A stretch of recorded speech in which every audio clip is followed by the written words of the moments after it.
Some lockups, but fairly clean thus far. Blaney trying to keep Van Gisbergen out. SVG wants that inside line, but Blaney's going to lead him up the hill the first time through the S's.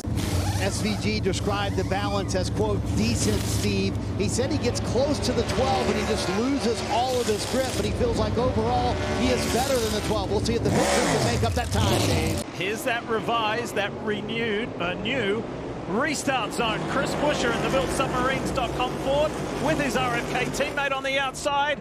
They lead the field to green. Now here comes Shane van Gisbergen on the inside, splitting Chase Elliott in the middle of him and Blaney. Down to turn one. And Blaney does not want to relinquish that spot. There's a slight touch. Blaney's hanging tough, and here comes Briscoe on the outside. Yeah, the 9's in a bad spot. The 88 now side by side with the 12. I like what the 12 is here for this left-hander on board with Michael McDowell back a few rows. Too wide in the narrowest portion of the racetrack, and they're able to pull it off.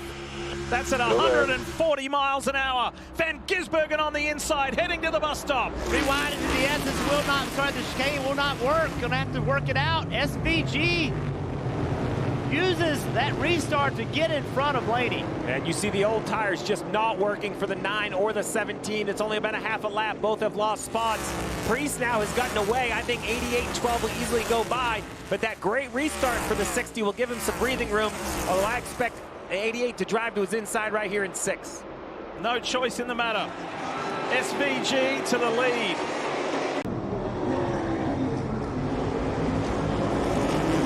Back in time to see them go racing in the second stage of Go Bowling at the Glen. Shane van Gisbergen leads Ryan Blaney, and then SVG's teammate Ross Chastain tucked in that light blue and white car.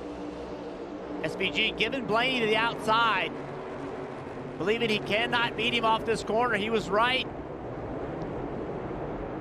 4 to go here in stage 2 at Watkins Glen, and the man who led the most laps in that stage, 12 of them, Shane van Gisbergen, coming to pit road. He said the rear tires were much better on this run, but now the clean air made him just a little bit too free. The 88 team had a really nice stop in stage 1. We'll see how this stop goes. Pretty clean, Kim.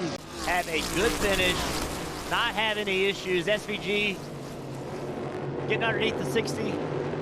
I'll tell you something, that 60 car, it's been a good day. It has been. Priest has been driving that thing hard, bouncing off curves, getting after it. Look at his car sideways up the S's. On 2 different strategies, Ryan Blaney continues to lead the way, but for how much longer? About 1 corner. Inside SVG. Much newer tires, right? That's Fresher right. Tires. That's right. And this isn't just, I mean, fresher tires, faster car. The 12 has drove an amazing race. I think this is successful so far of what they tried to do. They gave themselves an opportunity in front of the 88. Now remember, I have Blaney needing more fuel when they come to pit road, him, Byron, and Bell. So this is a big advantage for the 88. You see on our thing, just low fuel remaining for Blaney, Byron, Bell, and Bowman has a little more fuel on board. First car to come to pit road with 36 to go, the 60 of Priest.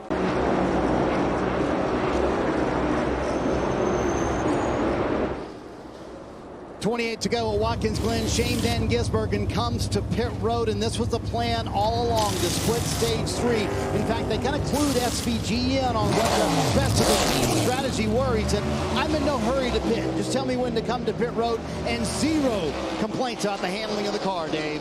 Marcus Ambrose encouraged Shane van Gisbergen to do what he's doing now. SVG does it again, but a year on, he gets redemption and wins at Watkins Glen. Terrific effort from Christopher Bell and the 20 team at Joe Gibbs Racing as Bell gets Buescher on the final lap. Chris will finish 3rd.